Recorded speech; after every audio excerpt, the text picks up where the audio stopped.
Un dossier qui fera partie des priorités du futur gouvernement qu'on devrait connaître d'ici demain. À Matignon, les consultations se poursuivent. Dîner hier soir entre Emmanuel Macron et Elisabeth Borne.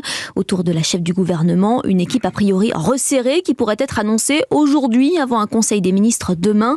La première ministre passera ensuite son week-end dans le Calvados où elle se présente pour LREM aux législatives. La majorité présidentielle talonnée par la NUPES, l'Alliance de la gauche. Oui, la nouvelle Union populaire qui se réunit d'ailleurs aujourd'hui à 11h à Paris pour présenter son projet de gouvernement en cas de majorité le soir du second tour. C'est en tout cas l'objectif de Jean-Luc Mélenchon, même si dans ce combat, le leader insoumis semble bien seul, Alexis de la Fontaine.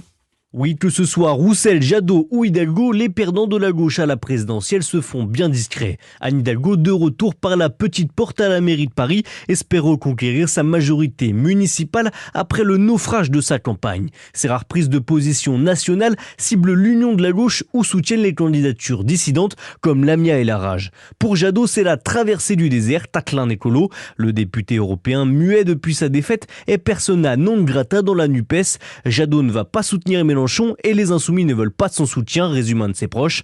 Fabien Roussel joue quant à lui un jeu dangereux. Investi par la NUPES, il dénonce le soutien de Jean-Luc Mélenchon à Tahabouafs, s'attirant les foudres des Insoumis. Son ego n'est pas redescendu depuis la présidentielle, tacle un cadre. Bref, ses amis ne cherchent pas vraiment à l'aider. Alexis de la Fontaine du service politique d'Europe 1.